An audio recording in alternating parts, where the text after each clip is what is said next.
मुंबईमधील मनोरीमध्ये 200 MLD खारं पाणी गोड करण्याचा प्रकल्प उभारला जाणार आहे. मंत्री उदय सामंत यांची विधानसभेत घोषणा. सर्व परवानग्या मिळाल्या असून येत्या 4 वर्षांमध्ये प्रकल्प पूर्ण केला जाणार असल्याची माहिती.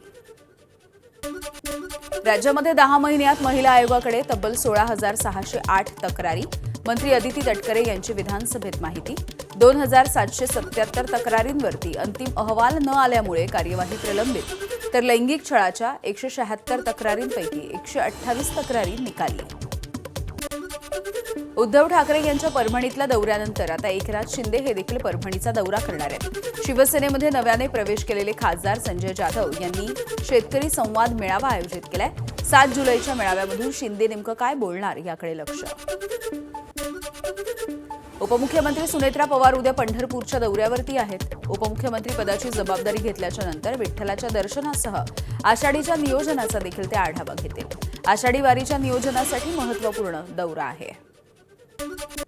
चंद्रपूर महानगरपालिकेची आमसभा रद्द होताच आमदार किशोर जोरगेवार गटाच्या नगरसेवकांचा संताप झालाय. संतप्त नगरसेवकांनी मनपा आयुक्त अखनुरी नरेश यांच्या दालनामध्ये ठिय्या आंदोलन केलं. आमसभा रद्द केल्याच्या निर्णयाचा विरोध. सोलापूरमध्ये सामाजिक वनीकरण विभागाचा 109 कोटी रुपयांचा घोटाळा. आर्थिक घोटाळ्याची सीबीआय चौकशी करण्याचे कोल्हापूर खंडपीठाचे निर्देश. वृक्ष लागवडीमध्ये मोठा घोटाळा, केवळ कागदावरच झाडांची नोंद झाली आहे. उद्या होणाऱ्या एशियाटिक सोसायटी निवडणुकीमध्ये एशियाटिक टुमॉरो या पॅनलला 30 मान्यवरांचा पाठिंबा. डॉक्टर विनय सहस्त्रबुद्धे यांच्या नेतृत्वाखालील एशियाटिक टुमॉरो या पॅनलला विविध क्षेत्रामधल्या 30 मान्यवरांनी पाठिंबा जाहीर केलाय. केतन अग्रवालच्या हत्येची आणखी एकाला माहिती असल्याचं समोर आलंय. हा तरुण आरोपी चेतन चौधरी याचा वर्गमित्र आहे. केतनच्या हत्येच्या कटाची चेतन आणि सियाबरोबर आणखी एका तरुणाला माहिती होती. केतनच्या हत्येनंतर चेतन पहिल्यांदाच या मित्राला भेटला देखील होता. राज्यामधल्या शाळांच्या परिसरामध्ये स्टिंग विक्रीला सध्या बंदी आहे. अन्न आणि औषध प्रशासनाची सूत्र तुकाराम मुंडे यांनी हाती घेतल्याच्या नंतर मंत्री नरहरी झिरवाळ यांनी हा धडाकेबाज निर्णय जाहीर केलाय. सोलापूरच्या सलगर वस्तीमधील 118 झाडं तोडल्याच्या प्रकरणी मोठी कारवाई. जागा मालक राजेंद्र हजारे आणि शिवानंद पाटील यांना 1,22 लाख रुपयांचा दंड. 15 दिवसांमध्ये रक्कम भरण्याचे मनपा आयुक्त सचिन ओंबासे यांचे आदेश. बीडच्या शिरूर तालुक्यामधील दहिवंडी गावामध्ये अन्न आणि प्रशासन विभागाने धाड टाकली आहे. जय श्रीकृष्ण उत्पादन केंद्रामध्ये खवा आणि पनीर यामध्ये भेसळ आढळली. 35,000पेक्षा अधिक किमतीचा मिल्क केक, बर्फी आणि अन्नाचा साठा देखील नष्ट करण्यात आला. भंडारा कृषी विभागाच्या भरारी पथकाची मोठी कारवाई. विनापरवाना खतांच्या साठेबाजीचा पर्दाफाश करण्यात आलाय. 8 लाख रुपयांच्या खताचा साठा देखील जप्त. 3 जणांच्या विरोधात गुन्हा दाखल. आरोपींची संख्या आणखी वाढण्याची देखील शक्यता निर्माण झाली आहे. नागपूरमध्ये 14 वर्षांच्या मुलानं आपल्याच अपहरणाचा बनाव केल्याचा धक्कादायक प्रकार घडलाय. अपहरणाचा बनाव रचत पोलिसांना त्यानं खोटी माहिती सांगितली. मात्र एका वेब सिरीजला बघून तो स्वतः नागपूरवरून नर्मदापुरम या ठिकाणी गेल्याचा पोलिसांच्या तपासातून उघड झालाय. पुण्यामधल्या मांजरी परिसरामधल्या गादीच्या दुकानाला भीषण आग लागली. अथक प्रयत्नांच्या नंतर अग्निशमन दलाकडून आग आटोक्यात आणण्यात आली. सुदैवाने या घटनेमध्ये कुठलीही जीवितहानी झाली नाहीये. स्कूल व्हॅनला महानगरपालिकेच्या बसची धडक बसली. नागपूरच्या पंचशील चौकामधली ही घटना आहे. 3 ते 4 विद्यार्थी यामध्ये जखमी झाले. आळंदीमध्ये 2 वर्षाच्या चिमुरडीला एका कारनं चिरडलंय. चालक डॉक्टरवरती गुन्हा दाखल. मात्र आळंदी पोलिसांनी अटक टाळली आहे. 26 वर्षाच्या कार चालक डॉक्टर प्रथमेश कोकणे यांनी चिमुरडीला धडक दिली. मागच्या चाकाखाली आल्यामुळे श्रुतिका हिचा जागीच मृत्यू झाला. मुंबई गोवा महामार्गावरती अंजनेरी घाटामध्ये ट्रेलरचा भीषण अपघात झालाय. कॅबिनमध्ये अडकलेल्या चालकाची 1.5 तासांच्या प्रयत्नांच्या नंतर सुखरूपपणे सुटका झाली. गोंदियातल्या देवरी चिचगड मार्गावरच्या सालई परिसरामध्ये ट्रक, पिकअप आणि दुचाकी यांचा तिहेरी अपघात झालाय. या घटनेमध्ये वृद्धाचा मृत्यू झाला तर 1 जण गंभीररित्या जखमी झालाय. चंद्रपूरच्या सावली तालुक्यामध्ये रानटी हत्तीच्या हल्ल्यामध्ये एका दुचाकीस्वाराचा मृत्यू झाला. व्याहाड सोलापूर मार्गावरची ही घटना आहे. अतुल गोहरे असे या मृत दुचाकीस्वाराचं नाव आहे. बीडच्या परळीमध्ये औष्णिक विद्युत केंद्रामधील 19 कर्मचाऱ्यांची अचानकपणे बदली करण्यात आली. कर्मचाऱ्यांच्या सततच्या बदल्यांमुळे विद्युत केंद्र बंद होण्याची शक्यता आहे. बाजारपेठेवरती देखील या सगळ्याचा परिणाम होणार आहे. तर बदली कर्मचाऱ्यांच्या जागी नवीन कर्मचाऱ्यांची नियुक्ती देखील करण्यात आलेली नाही. सांगली जिल्हा मध्यवर्ती बँकेच्या नोकर भरतीला अखेर ब्रेक लागला. बँकेमधील जयंत पाटील यांच्या गटाला धक्का. आमदार सदाभाऊ खोत आणि आमदार गोपीचंद पडळकर यांनी भरतीच्या प्रक्रियेवरती आक्षेप घेतला. वर्ध्याच्या समुद्रपूर तालुक्यामधील गणेशपूर गावामधल्या सरोज पवार याच्या हक्काच्या आधार कार्डसह पहिल्या वर्गामध्ये प्रवेशासाठी पात्र. चिमुकला आधार कार्डाविना शिक्षणाला मुकल्याची एबीपी माझानं बातमी दाखवली होती. आधार कार्ड नसल्यामुळे त्याला शाळेमध्ये प्रवेशच नाकारण्यात आला होता.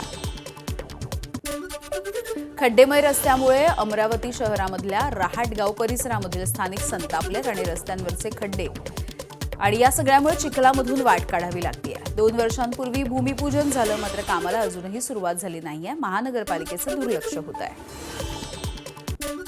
सांगलीच्या कडेगाव तालुक्यामधल्या कडेपूर ग्रामपंचायतीचा सुवर्ण पुरस्कारानं गौरव. जयपूरमध्ये केंद्रीय मंत्री डॉक्टर जितेंद्र सिंह यांच्या हस्ते कडेपूरच्या सरपंचांनी हा पुरस्कार स्वीकारला. कोळ्यांच्या जाळ्यामध्ये 10 फुटी अजगर सापडलाय. रायगडच्या श्रीवर्धनमधल्या आदगाव कोळीवाड्यामधल्या पार्किंग मधली ही घटना आहे. सर्पमित्रांनी अजगराला जीवदान दिलं. अहिल्यानगरमध्ये जून महिना संपला तरी समाधानकारक पाऊस झालेला नाहीये. 80% पेरण्या रखडल्या. बी बियाणांच्या दुकानामधली गर्दी आता घटताना दिसतेय. काही ठिकाणी शेतकऱ्यांकडून धूळ पेरणी. बीड जिल्ह्यामध्ये 2,12,000 हेक्टरवरती खरीपाची पेरणी केली जाते. गतवर्षी जून महिन्यामध्ये 81% पेरण्या झाल्या होत्या. यंदा मात्र 26% पेरणी पूर्ण झाली आहे. आळंदीमधील पवित्र इंद्रायणी नदी पुन्हा एकदा फेसाळली. अवघ्या 4 दिवसांनी ज्ञानेश्वर माऊलींच्या पालखीचं प्रस्थान होणार असताना इंद्रायणी नदी ही प्रदूषणाच्या विळख्यात आहे. आळंदीचे नागरिक आणि वारकऱ्यांच्या जीवाशी सध्या खेळ सुरू आहे. मुंबईच्या सांताक्रूज परिसरामध्ये झाड कोसळून 8 मजूर हे जखमी झाले. कोसळलेल्या झाडाची पाहणी सुरू असताना ही दुर्घटना घडली आहे. जखमी तरुणांवरती रुग्णालयामध्ये उपचार देखील सुरू आहेत. सगळ्यांची प्रकृती स्थिर असल्याची प्राथमिक माहिती. साकेनाका मॅनहोल दुर्घटनेच्या प्रकरणी साकेनाका पोलीस ठाण्यामध्ये गुन्हा दाखल करण्यात आला. कंत्राटदार आणि घटनास्थळी काम करणाऱ्या कामगारांवरती गुन्हा दाखल आहे. पालिकेच्या एल विभागाच्या अधिकाऱ्यांच्या तक्रारीच्या नंतर हा गुन्हा दाखल करण्यात आला. मुंबईत मॅनहोलमध्ये पडून एकाचा मृत्यू झाल्याच्या नंतर पुणे महानगरपालिका अलर्ट मोडवर आली. ड्रेनेज किंवा मोठे खड्डे उघडे असतील तर तातडीने दुरुस्त करण्याच्या सूचना पुणे महापौर मंजुषा नागपुरे यांची माहिती. ठाण्यामधल्या मानपाडा इथल्या टिकू जिनीवाडी परिसरामध्ये एक झाड कोसळलंय.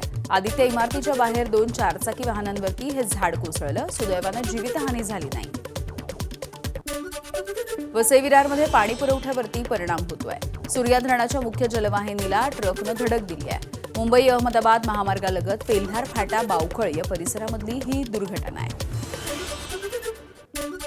मुंबईमध्ये सलग 3ऱ्या दिवशी मुसळधार पावसानं हजेरी लावली. शहर आणि उपनगरांमध्ये पावसाच्या जोरदार सरी बरसत आहेत. 2 दिवसांपासून सुरू असलेल्या संततधार पावसामुळे वातावरणामध्ये गारवा निर्माण झाला. सीएसएमटी इथल्या शासकीय दंत महाविद्यालयाच्या तळघरामधील कोट्यवधी रुपयांचं सभागृह पाण्याखाली गेलंय. नव्यानं उभारण्यात आलेलं सभागृह हे उद्घाटनाच्या आधीच पाण्यात गेलंय. मंत्री हसन मुश्रीफ यांच्या हस्ते या सभागृहाचं उद्घाटन होणार होतं. मुंबईमध्ये सुरू असलेल्या जोरदार पावसामुळे अंधेरी पश्चिमेतल्या विरादेसाई रोड परिसरामधल्या उच्चभ्रू इमारतीमधील पार्किंग देखील पाण्याखाली आहे. इमारतीमध्ये मागच्या 3 दिवसांपासून 4 ते 5 फुटांपर्यंत पाणी साचलं होतं. पालिकेकडून कुठलीही मदत मिळाली नसल्याचा नागरिकांचा दावा आहे. भिवंडी शहराला पाणी पुरवठा करणारा वाल्हारा हा तलाव ओव्हरफ्लो झालाय. 2 दिवसांपासून सुरू असलेल्या पावसामुळे हा तलाव दुथडी भरून वाहतोय. नागरिकांना पाणी कपातीपासून दिलासा. रायगडमधल्या अंबा नदीच्या पाण्याच्या पातळीमध्ये वाढ होती आहे. अंबा नदी इशारा पातळीवर. अलिबागमध्ये देखील मुसळधार पाऊस. समुद्रकिनारी आणि नदीकाठच्या नागरिकांना सतर्कतेचा इशारा. रायगडमध्ये पावसाचा जोर वाढला. नद्यांच्या पाण्याच्या पातळीमध्ये वाढ झाली. काळ नदी ही सध्या दुथडी भरून वाहते आहे. केंद्रीय जल आयोगाकडून नद्यांच्या पाण्याच्या पातळीची सध्या मोजणी देखील सुरू आहे. रत्नागिरीमधल्या जगबुडी नदी इशारा पातळीवर आली आहे. 2-3 दिवस पडणाऱ्या पावसामुळे जगबुडी नदीला पूर आलाय. प्रशासनाकडून नागरिकांना सतर्कतेच्या सूचना.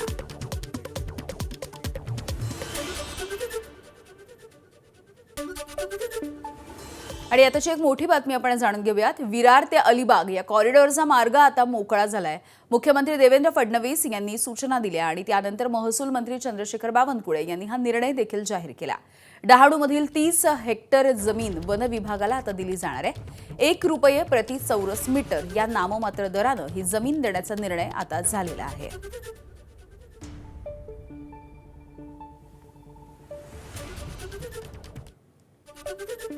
पुन्हा एकदा बातम्यांचा वेगवान आढावा आपण सुरू ठेवूया। बातमी आहे रत्नागिरीतली। रत्नागिरीच्या चिपळूणच्या परशुराम घाटामधलं विघ्न संपेना। डोंगरामधून येणारं पाणी जाण्यासाठी तयार केले काँक्रीटचं बांधकाम हे पहिल्याच पावसामध्ये वाहून गेलेलं आहे। प्रशासन आणि ठेकेदाराच्या कामावरती प्रश्नचिन्ह। रत्नागिरीच्या लांजा तालुक्यामधील वेरळ या घाटामध्ये दरड कोसळली आणि वाहतुकीवरती परिणाम झालाय। मुंबईला जाणाऱ्या दिशेनं ही दरड कोसळली आहे। अतिशय धीम्या गतीनं एकेरी वाहतूक सुरू आहे।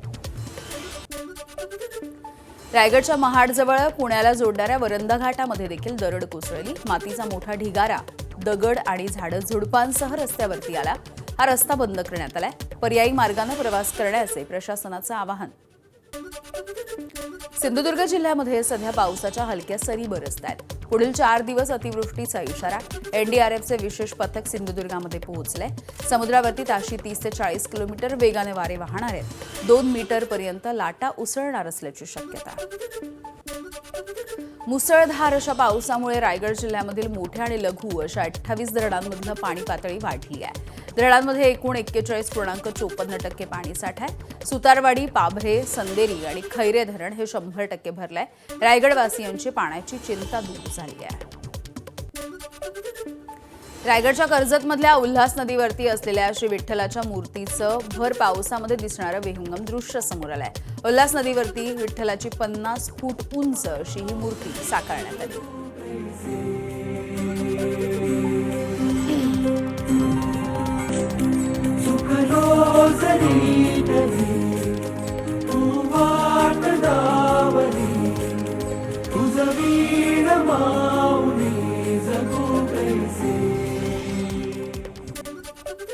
कोल्हापूरच्या गडहिंग्लज आजरा या भागामध्ये जोरदार पाऊस बरसतोय। गडहिंग्लज नेसरी इथली वाहतूक सध्या बंद आहे, तर भडगाव या ठिकाणी पर्यायी पुलाचा काही भाग देखील खचलाय। आजरा मार्गे ही वाहतूक सुरू करण्यात आली। हिरण्यकेशी नदीवरचा पर्यायी पूल हा खचलाय। कोल्हापूरमध्ये पंचगंगा नदीवरच्या शिंगणापूर बंधारा पाण्याखाली गेला। धोकादायक पद्धतीनं सुरू असलेली वाहतूक सध्या बंद करण्यात आली। ग्रामपंचायतीच्या वतीनं बॅरिगेड्स लावून पोलिसांचा बंदोबस्त तैनात करण्यात आलाय। सातारा जिल्ह्यामध्ये पावसाचा जोर वाढला। महाबळेश्वरमध्ये एका दिवसात 158 मिलीमीटर पावसाची नोंद झाली। पाटण, कोयना, नौजा या भागामध्ये देखील पावसाचा जोर। कोयना धरणामध्ये पाण्याची आवक वाढली आहे। नाशिकमध्ये देखील पावसाचा जोर वाढलाय। नाशिकच्या ग्रामीण भागासह घाटमाथ्यावरती आणि धरणांच्या पाणलोट क्षेत्रामध्ये देखील पावसाचा जोर वाढला। गोंदिया जिल्ह्यात दमदार पावसाच्या हजेरीमुळे अतिवृष्टीची नोंद झाली। 24 तासांमध्ये 82.7 मिलीमीटर इतका पाऊस झालाय। मागच्या 3 दिवसांपासून पावसाची संततधार कायम आहे। भात लागवडीच्या कामांना वेग येतोय। अहिल्यानगरमधील भंडारदरा धरणाच्या पाणलोट क्षेत्रामध्ये पावसाचं आगमन।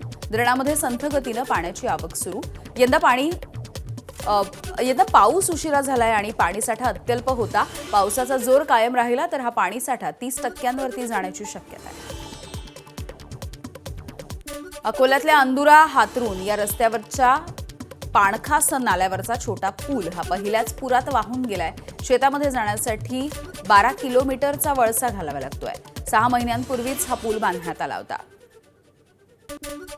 गोंदिया जिल्ह्यामध्ये 2 दिवसांपासून मुसळधार पाऊस सुरू आहे। गोरेगाव तालुक्यामधील पुलावरून पाणी वाहत असल्यामुळे बबई कमरगाव हा मार्ग सध्या बंद आहे। मुसळधार पावसानं सिंधुदुर्ग जिल्ह्यामधील प्रसिद्ध सावडाव धबधबा प्रवाहित झाला। दरवर्षी हजारो पर्यटक या धबधब्याला भेट देतात। मुंबई गोवा महामार्गापासून अवघ्या काही अंतरावरती असणाऱ्या या धबधब्याची नयनरम्य अशी दृश्य कॅमेऱ्यात कैद झाली। लोणावळ्यामधला भुशी डॅम देखील ओव्हरफ्लो झालाय आणि अर्थातच पर्यटकांची पावलं सध्या भुशी डॅमच्या दिशेने वळतात। लोणावळ्यामध्ये 48 तासामध्ये तब्बल 229 मिलीमीटर इतक्या पावसाची नोंद झाली। साताऱ्यामधला कास मार्गावरचा एकिव धबधबा सध्या ओसंडून वाहू लागलाय। हिरवाई, धुकं आणि फेसाळलेला असा हा धबधबा पर्यटकांना या सगळ्याची भुरळ पडते आणि या सगळ्याचा आनंद घेण्यासाठी सध्या पर्यटकांची गर्दी देखील होताना दिसते. महाबळेश्वरमध्ये पावसाची जोरदार हजेरी.